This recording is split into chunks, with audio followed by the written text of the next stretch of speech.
Hello दोस्तों, पेश है आपके लिए एक रोमांटिक ड्रामा मूवी जिसकी एंडिंग आपका सर चकरा देगी। तो कहानी की शुरुआत में हमें एक एलेक्स नाम का लड़का सोते हुए दिखाया जाता है।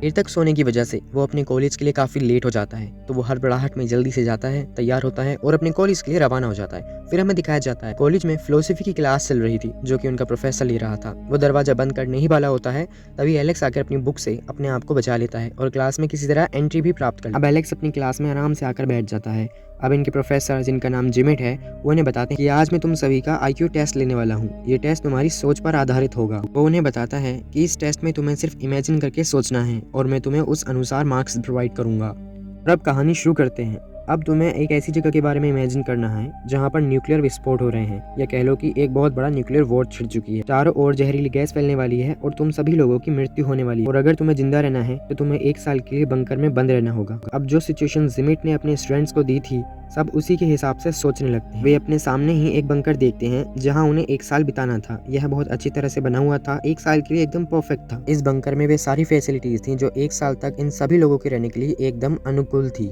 यहाँ ये लोग 1 साल बड़े आराम से जी सकते थे। जिमिट अपने स्टूडेंट से कहता है कि मैं तुम सबका टेस्ट ऐसा इसलिए ले रहा हूँ ताकि अगर कभी तुम फ्यूचर में ऐसी सिचुएशन में फंसो तो उसमें तुम उससे निकलना पहले से ही जानते हो। तुम्हें ये सब पता होना चाहिए कि ऐसे हालात में कैसे जिंदा रहते हैं। अभी कैसेंड्रा कहती है कि मैं ये एक्सरसाइज नहीं कर सकती हूँ और मैं यहाँ से जा रही हूँ। जिमिट उस लड़की को बैठने के लिए कहता है और कहता है कि अगर तुमने सारे बच्चों के साथ ये एक्सरसाइज की तो मैं तुम्हें A+ मार्क्स दूंगा, और अगर तुम ये एक्सरसाइज नहीं करती हो तो मैं तुम्हारे बॉयफ्रेंड जेम्स को फेल कर दूंगा। बेचारा जेम्स तो हक्का बक्का रह जाता है, पर ये सुनने के बाद कैसेंड्रा क्लास में रह जाती है। अब जिमिट एक बॉक्स में से सारे स्टूडेंट्स को एक एक कार्ड देता है। अगर कैसेंड्रा और जेम्स को कार्ड देने से पहले वो जोर जोर से खांसता है और अपनी टेबल के पास जाकर रुक जाता है। सारे ही बच्चों को बड़ा ही अजीब लगता है। इसके बाद वो सब बच्चों को एक एक करके उनके कार्ड सेलेक्ट करके दे देता है। इन सारे कार्ड्स पर अलग अलग प्रोफेशन लिखे हुए हैं, जिसे जो मिलेगा उसका वो प्रोफेशन होगा। जिमिट सारे बच्चों से ये कहता है कि इन प्रोफेशन के आधार पर ही तुम्हें डिसाइड करना है कि कौन बंकर में जाएगा और कौन नहीं। बच्चों से बताता है कि तुम 20 लोग हो, लेकिन बंकर के अंदर केवल 10 लोगों की ही जगह है, इसलिए अपने अपने प्रोफेशन का नाम लो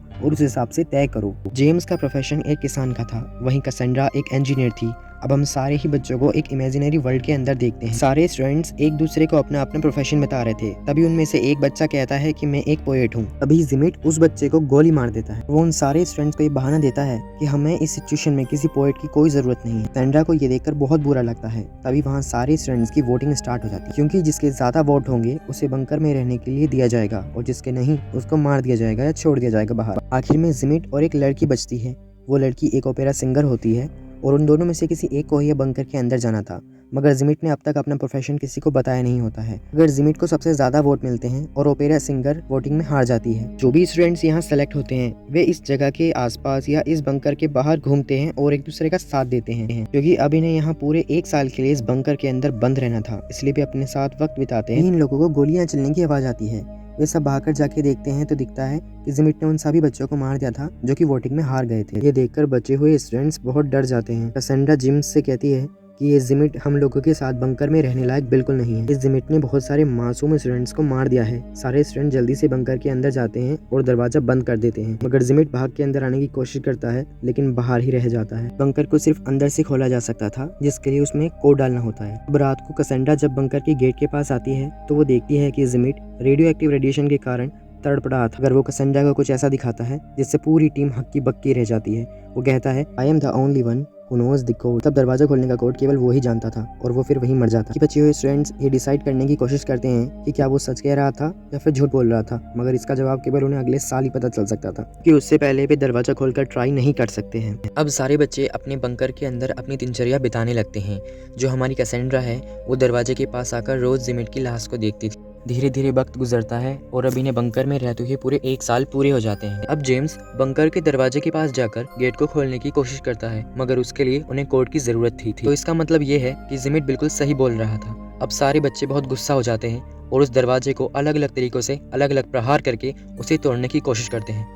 भी बच्चे घबरा जाते हैं और वो अपने अपने तरीके से दरवाजे को खोलने की कोशिश करते हैं। यहाँ तक कि कोई तो उसके ऊपर बंदूक से गोलियां भी चलाता है, मगर ग्लास ब्लड प्रूफ होने के कारण उसे कोई नहीं तोड़ पाता। जैसा कि आप जानते हैं इन सबके पास यहाँ बस 1 साल रहने की व्यवस्था थी, तो अब इनकी ऑक्सीजन भी खत्म हो जाती है और एक एक करके सारे बच्चे मारे जाते हैं। अब हमें रियल लाइफ में क्लासरूम दिखाया जाता है। यहाँ जिमिट बच्चों को समझा रहा होता है, अगर तुम्हारे पास कभी ऐसी स्थिति आए तो ऐसे हालात में अपने जज्बातों को काबू रख के दिमाग से सोचना चाहिए। अब उनमें से एक बच्चा जिमिट से पूछता है कि आपको एग्जिट कोड कैसे पता था। तभी जिमिट अपना प्रोफेशन उसे दिखाता है, जिसमें लिखा था बंकर बिल्डर, यानी कि जिमिट ने ही उस बंकर को बनाया था। और ये सब लोग वहीं हैरान हो जाते हैं। अब जिमिट दूसरी एक्सरसाइज शुरू कर देता है। इस सेकंड राउंड में कुछ ऐसा होता है कि यहाँ बहुत सारे वोल्केनो इरप्शन हो रहे थे, यानी कि बहुत सारे वोल्केनो फट रहे थे। ऐसे पेंडेमिक के कारण दुनिया के सारे लोग मर चुके थे, अब केवल बस यही लोग बचे थे और इस बार भी इन्हें इसी बंकर के अंदर रहना था। इस राउंड में इनके पास एक और टारगेट है कि इस दुनिया की पॉपुलेशन वापस लाना, उसके लिए रिप्रोडक्शन करना। सबसे पहले बंकर में जाकर एक गन उठा लेता है।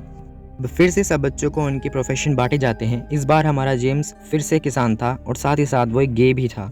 जेम्स गे होने की वजह से ना तो रिप्रोडक्शन कर सकता है और ना किसी के साथ रिलेशनशिप, इसलिए फार्मर होने की वजह से उसको सेलेक्ट कर लिया जाता है। बाकी बचे हुए बच्चे भी अपना अपना प्रोफेशन बताते हैं। वोटिंग करने के दौरान उनमें से कुछ बच्चों को ज़्यादा वोटिंग मिलती है, कुछ को कम। अब जिमिट फिर से एक पोएट को गोली मार देता है और कहता है इस बार पोएट मैं बनने वाला हूँ। जिमिट को ऐसा करता देख बाकी सारे बच्चे बहुत डर जाते हैं और जिन बच्चों को वोटिंग कम मिली होती है वो जिमिट से बचने के लिए वहां से तुरंत निकल जाते हैं, मगर वे गलती से एक वोल्केनो के इरप्शन में चपेट में आ जाते हैं और वहीं उनकी मृत्यु हो जाती है। जो लोग बंकर के लिए सेलेक्ट हुए होते हैं वो और जिमिट वे सभी लोग बंकर के अंदर चले जाते हैं। रात को जब कैसेंड्रा जेम्स के रूम में जाती है तो वो जेम्स को एक मैक्स नाम के लड़के के साथ इंटीमेट होते हुए देखती है, जो कि उसे बिल्कुल अच्छा नहीं लगता। लेकिन जेम्स उसे समझाने की काफ़ी कोशिश करता है, मगर बिल्कुल भी समझने को तैयार नहीं। इसके बाद हम देखते हैं कि सारे स्टूडेंट एक जगह पर बैठकर ये डिस्कस कर रहे होते हैं कि कौन किसके साथ रिलेशनशिप में रहेगा, ताकि वे लोग फिर से इस दुनिया को पॉपुलेटेड करने के लिए फिर से बच्चे पैदा कर सकें। कुछ ही देर बाद सारे बच्चे अपने अपने पार्टनर चुन लेते हैं, मगर कैसेंड्रा और जेम्स बच जाते हैं। अब जेम्स तो किसी का पार्टनर नहीं बन सकता था क्योंकि वो एक गे था, इसलिए कैसेंड्रा अब जेमिट के पास जाती है। वो उसे अपने पार्टनर के रूप में चुन लेती है। ये देखकर जेम्स को बहुत बुरा लगता है। अब इसी तरह इन सभी लोगों को कई हफ्ते गुजर जाते हैं, मगर कोई एक भी लड़की प्रेग्नेंट नहीं होती है। अभी जिमिट कहता है कि हमें अपने अपने पार्टनर को चेंज कर लेना चाहिए, हो सकता है इस कारण से कोई ना कोई प्रेग्नेंट हो जाए। अभी एक लड़की उसकी बात को काटती है और कहती है कि ऐसा करना बिल्कुल ठीक नहीं होगा और हम अब तुम्हारी और बात नहीं सुनेंगे। ऐसा कहकर जिमिट वहां से चला जाता है और एक गन लेकर उस लड़की के ऊपर एम करने के लिए आ जाता है। वो उस रूम में मौजूद सभी लोगों को उस लड़की को छोड़कर इस रूम से बाहर निकाल देता है गन की बंदूक के नोक पर। मगर उनमें से एक लड़का वहीं छुप जाता है। अब जब जिमिट उस लड़की को गोली मारने ही वाला होता है तो वो लड़का जिमिट को धक्का देकर उस लड़की की जान बचा लेता है। ये लड़का जिमिट को काफी ज्यादा पीटता है, जिस वजह से जिमिट काफी ज्यादा गुस्सा हो जाता है और वो बंकर के पास जाकर उसका कोट दबाकर दरवाजा खोल देता है। इस कारण से ये सारे भस्म हो जाते हैं और उसी तरह इनका दूसरा राउंड भी फेल हो जाता है। हम इन्हें फिर से क्लास के अंदर देखते हैं। इसके बाद जेम्स जिमिट से कहता है कि जब भी तुम हमें प्रोफेशन का कार्ड बांट रहे थे तो जोर जोर से खासकर टेबल के पास जा रहे थे, ऐसा क्यों? तो उसका जवाब जिमिट देता है कि कोई बड़ी बात नहीं है, मगर जेम्स उसकी बातों पर यकीन नहीं करता है और कार्ड बॉक्स को चेक करता है। देखता है कि इस बॉक्स के अंदर काफी सारे कंपार्टमेंट बने होते हैं, जिस चीज की वजह से बांटने में चीटिंग की जा सकती थी। समझता है कि इसी तरह उसने जेम्स का और कैसेंड्रा का कार्ड बदल दिया था। वो सभी से कहता है कि जिमिट एक चीटर है। जेम्स कहता है कि हम एक बार फिर से एक्सरसाइज करेंगे, मगर इस बार जिमिट को लीडर नहीं बनने दिया जाएगा। जिमिट उसकी बात मान जाता है, मगर जिमिट जेम्स से एक शर्त मानने के लिए कहता है कि इस बार तुम्हें फ्लोरेस बनना होगा। इसके बाद इन लोगों की थर्ड एक्सरसाइज स्टार्ट हो जाती है और ये सभी लोग अब एक नई जगह पे जाते हैं, जो कि एक आइलैंड होता है। उस जगह पर एक एटॉमिक ब्लास्ट होने वाला है, तो बंकर में इन्हें सबसे पहले बहुत जल्दी से पहुंचना होगा। यहाँ पहुंचकर भी जिमिट सबसे पहले बंकर चेक करने के बहाने से बंकर में जाता है और वहां से भी एक गन ले लेता है। अब इसके बाद कैसेंड्रा जिमिट के पास आकर बैठती है और उसे गले लगा लेती है और वो यहाँ जिमिट की तारीफ भी करती है। अब इसके बाद कैसेंड्रा सारे स्टूडेंट्स के पास आती है और उनसे कहती है कि इस बार मैं बहुत ईमानदारी से वोटिंग करूंगी। अगर तुम सभी लोग मेरी बात मानना चाहते हो तो सभी लोग हाथ उठाओ। तो जैसा कि कैसेंड्रा ने कहा था, सारे बच्चे अपने अपने हाथ उठाते हैं और जैसा जैसा कैसेंड्रा करने के लिए कहती है वही करने लगती है। इस बार कैसेंड्रा ने ज़्यादातर उन बच्चों को सेलेक्ट किया था जिनको ज़्यादातर जिमिट रिजेक्ट कर दिया करता। जिमिट ऑब्जेक्शन करता है कि कैसेंड्रा तुम्हारा सिलेक्शन बहुत बेकार है, मगर अब कैसेंड्रा को उसकी किसी बात से कोई फ़र्क नहीं पड़ता था। पैटर यहाँ जेम्स को चुनती है और वो जिमिट को रिजेक्ट कर देती है। ये देखकर जिमिट बहुत गुस्से में हो जाता है और वो अपनी गन को ढूंढने लगता है, मगर उसकी गन कैसेंड्रा के हाथ में होती है और हमें दिखाया जाता है कि जिमिट की गन खोई नहीं थी, बल्कि कैसेंड्रा ने चुरा ली थी। जब वो उसके गले मिल रही थी तो उस बहाने से उसने उसको निकाल लिया था। इसके बाद जब वो जेम्स को शूट करने की कोशिश करता है तो उसमें बुलेट्स भी नहीं थी, क्योंकि वो भी कैसेंड्रा ने निकाल ली थी। कैसेंड्रा जिमिट से कहती है कि ये मैंने तुम्हारा टेस्ट लिया था, मगर तुम इसमें भी फेल हो गए। अगर पास हो जाती तो शायद मैं तुम्हें सेलेक्ट कर लेती, मगर अब तुम इस जगह पे रहने के बिल्कुल भी लायक नहीं हो। इसके बाद जेम्स अपनी राइफल को लेता है और सीधा जिमिट के ऊपर पॉइंट कर देता है। ये उसने उसी बंकर से ली हुई होती है। ये देखकर बेचारा जिमिट हक्का बक्का रह जाता है और वो कहता है कि तुम मुझे बाहर नहीं निकाल सकते क्योंकि कोड केवल मुझे पता है।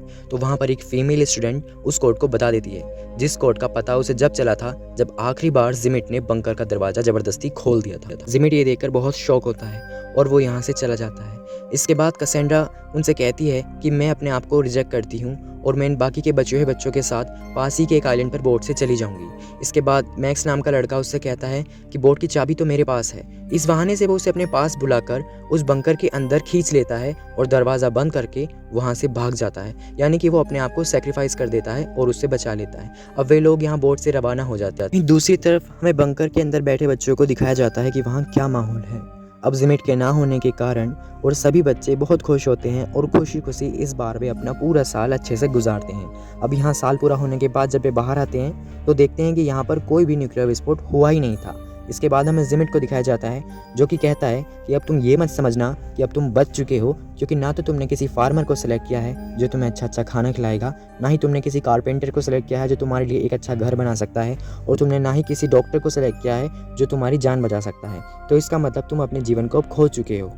यानी कि कुल मिला के तुमने ऐसे ऐसे लोगों को सिलेक्ट किया है जो कि एक डेवलप्ड कंट्री के बाद ज़रूरत पड़ती है। बेसिक नीड के लिए तुमने किसी भी प्रोफेशन को सिलेक्ट नहीं किया, जिसका मतलब ये है कि अब तुम कुछ ही दिनों में मारे जाओगे और अब तुम बंकर में भी वापस नहीं जा सकते। भी कैसेंड्रा कहती है कि मैंने ये फैसला दिमाग से नहीं दिल से लिया था ताकि तुम सब लोग बंकर में खुशी से रह सको। हमने बंकर में एक बहुत अच्छा वक्त गुजारा है। और वो कहती है कि अगर हम इस राउंड में भी मरते हैं तो मैं खुशी खुशी मौत को कबूल कर लूँगी, मुझे कोई दुख नहीं होगा। आसमान से उन सभी के पास एक एटॉमिक बम गिरता है। जेम्स उस बम के पास जाकर वो बटन दबाने ही वाला होता है। तभी हम यहाँ जिमिट को देखते हैं जो कि बहुत बुरी हालत में होता है। वो उन्हें बताता है कि मैंने 1 साल तक एक अंडरग्राउंड केव के अंदर अपना वक्त गुजारा है। वहाँ पर मैंने ऐसी ऐसी चीज़ों को देखा जो कि तुम यहाँ रहकर इमेजिन भी नहीं कर सकते। इसलिए वो उन्हें फोर्सली कहता है, मेरी गन में अभी भी एक बुलेट बाकी है जो मैंने तुम्हारे लिए बचा कर रखी है जेम्स, और आज के दिन का काफ़ी इंतज़ार किया।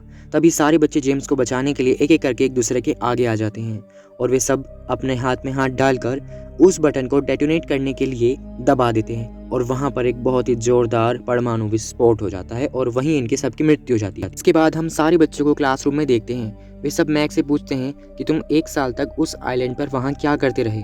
मैक्स बताता है कि मैंने उस बोर्ड पर ये इमेजिन किया कि मेरे अलावा वहाँ जितने भी लड़के थे वे सब किसी न किसी कारण से मारे गए और 1 साल तक उन 6 लड़कियों के साथ मैंने वक्त बिताया।